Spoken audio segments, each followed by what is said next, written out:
Hai, selamat sore. Hari ini saya mau coba berbagi sharing yang diambil dari buku yang saya baca, yaitu buku dari Bishop Duck, Howard Mills, yang tentang kesetiaan dan ketidaksetiaan, yaitu tentang menang atas dakwaan. Buku ini ditulis oleh Bishop Duck dan saya coba untuk bagi sharing di bab yang keempat, yaitu tentang antek-antek pendakwa di halaman 63, dan saya akan coba membaca isinya ya. Setan ingin berbicara kepada kita secara langsung. Ia ingin mengatakan betapa buruknya kita dan menggambarkan dosa-dosa kita sejelas mungkin. Sayangnya ia tidak mempunyai kesempatan karena kita berfungsi di alam yang berbeda. Setan adalah roh yang berfungsi di alam roh, dan kita adalah manusia yang berfungsi di alam jasmani. Kita bersyukur kalau di Overcomer selalu melakukan apa yang namanya Pastor Barry mengajarkan adalah apa yang namanya mengurapi diri, dan dari mengurapi diri inilah kita memiliki tudung perlindungan yang dari Tuhan, sehingga setiap apapun yang terjadi di alam roh, Tuhan selalu luputkan kita. Saya lanjutkan bacaannya. Dakwaan-dakwaan adalah sesuatu yang efektif dan setan amat bergantung padanya. Oleh karena itu, ia membutuhkan pekerja-pekerja yang dapat membawa pesan-pesannya yang busuk serta merendahkan. Setan tahu bahwa ia dapat melemahkan, merendahkan, menipu, bahkan mengendalikan hamba-hamba Allah lewat dakwaannya. Setan amat membutuhkan pekerja-pekerja yang dapat ia pekerjakan sebagai juru bicaranya.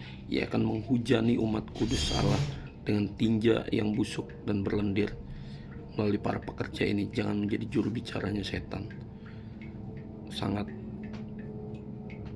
di sini dikatakan bahwa ketika kita dipakai oleh setan sebagai corongnya setan menjadi orang-orang yang mendakwa, itu gambarannya sangat jelas ya, seperti tinja busuk yang berlendir.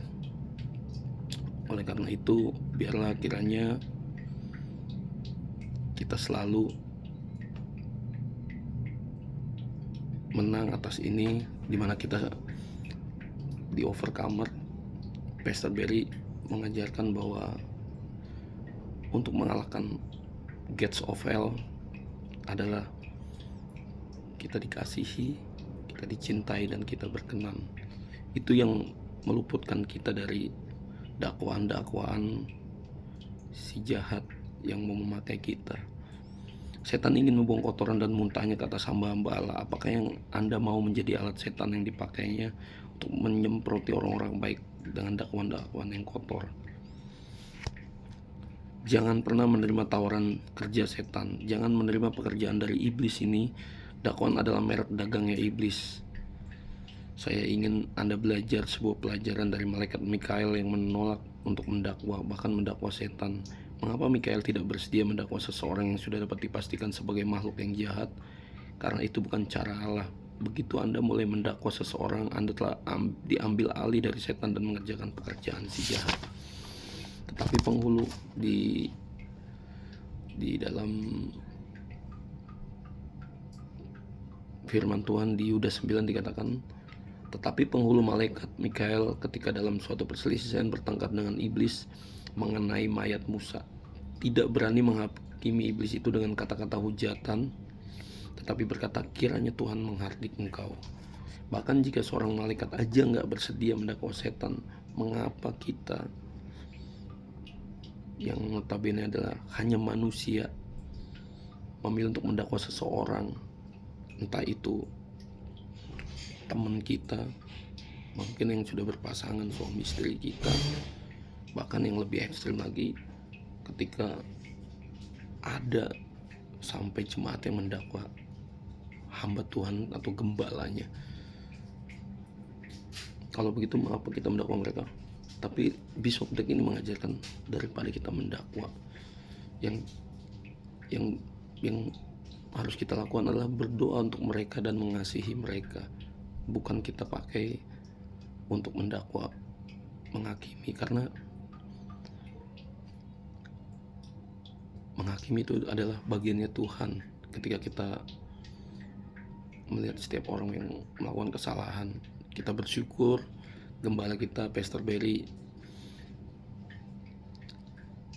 belajar dari beliau bahwa pastor selalu melihat jika ada kesalahan seseorang, 99 yang pastor lakukan adalah selalu melihat satu kebaikannya. Artinya pastor mengajarkan kita untuk selalu melihat orang lain dengan mata belas kasihan, bukan dengan mata penghakiman. Allah adalah satu-satunya yang dapat mengubah manusia. Anda tidak dapat mengubah seseorang, enggak mendakwa dia. Dia mungkin akan terpojok sebentar oleh dakwaan Anda, tetapi suatu hari nanti pasti dia akan memberontak. Siapa yang akan menjadi juru bicara setan serta mengerjakan pekerjaan roh-roh jahat? Tidak semua orang dapat melakukan pekerjaan mendakwa.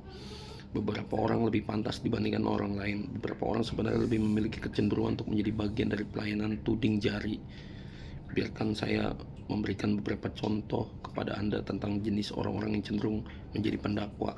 Di sini Bishop Doug menulis dan memberikan daftar pendakwa-pendakwa potensial. Ada 15 daftar pendakwa-pendakwa potensial, dan yang mau saya bagikan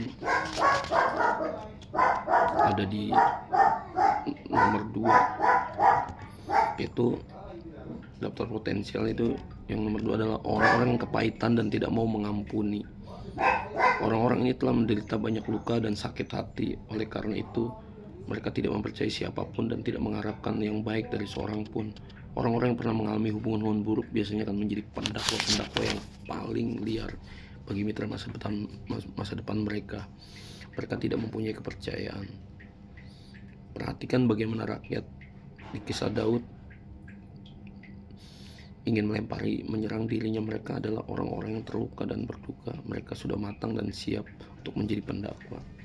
Di sini yang sangat rentan, Bishop Doug membagikan bahwa yang sangat rentan untuk menjadi daftar orang-orang pendakwa yang potensial iblis pakai adalah orang-orang yang terluka. Biarlah di sini kita belajar untuk mengampuni apapun kesalahan orang yang sudah lakukan terhadap diri kita. Saya pun pernah mengalami itu di titik dimana saya sulit untuk mengampuni orang lain, dan ternyata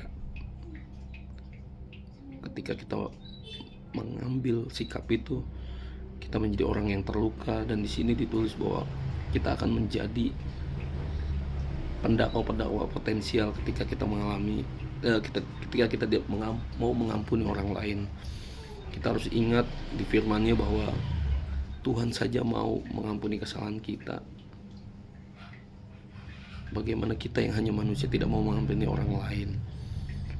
Biarlah dari sini kita belajar untuk setiap kesalahan apapun, seperti yang Alkitab ajarkan, bukan 1 kali 2 kali kita belajar mengampuni, tapi 70 kali 7. Artinya tidak ada batas untuk mengampuni orang lain, sama seperti Tuhan yang sudah mengampuni dosa kita. Yang mau saya bagi, poin kedua adalah saya ambil dari daftar potensial sebagai pendakwa, yaitu di daftar nomor 8, yaitu orang-orang yang pelupa. Di sini dikatakan bangsa Israel lupa bagaimana mereka telah menderita sebagai budak. Mereka lupa pengalaman melintasi Laut Merah. Mereka lupa bagaimana tentara Firaun telah tenggelam di Laut Merah. Mereka lupa bagaimana air yang pahit telah dibuat manis oleh Musa. Mereka lupa dengan mana yang turun dari surga. Mereka lupa dengan tiang awan di siang hari dan tiang api di malam hari. Mereka lupa dengan berapa banyak emas yang mereka bawa keluar dari Mesir. Maka mereka pun mengeluh dan mendakwa Musa telah melakukan banyak kejahatan tidak dapat dipercaya. Mendakwa Musa telah memiliki maksud jahat, membunuh dan melakukan genosida, pemusnahan total terhadap suatu bangsa. Kita tahu di sini bangsa Israel telah melihat langsung, menyaksikan langsung bagaimana Tuhan yang Allah yang hidup, Allah yang dahsyat, Allah penolong bagi mereka. Mereka melihat begitu banyak apa yang sudah Tuhan kerjakan. Tapi ada satu di titik di mana mereka menjadi orang-orang yang lupa akan setiap kebaikan Tuhan. dari kisah bangsa Israel ini, itu pun terjadi dalam setiap kita. Seringkali kita lupa akan hal-hal yang sudah Tuhan kerjakan dalam hidup kita. Kadangkala kita mengingat Tuhan pada saat-saat yang enak, yang menyenangkan, tapi ketika kita di masa-masa yang tidak enak, bahkan kebalikannya juga, seringkali kita lupa. Biarlah kita bersyukur. Di gereja Overcomer ada 5 benih yang diajarkan untuk kita, setiap kita, dan ini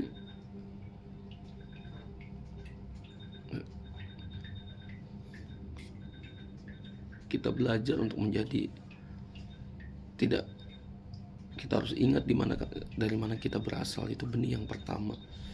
Biar kita tidak menjadi orang-orang yang lupa seperti bangsa Israel.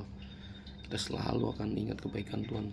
Yang Pastor Barry ajarkan, ingat benih yang pertama, dari mana kita berasal, sehingga kita akan terus selalu sehingga kita menjadi orang yang selalu mengingat kebaikan Tuhan di dalam hidup kita. Demikian sharing yang saya mau bagikan. Terima kasih. Tuhan memberkati.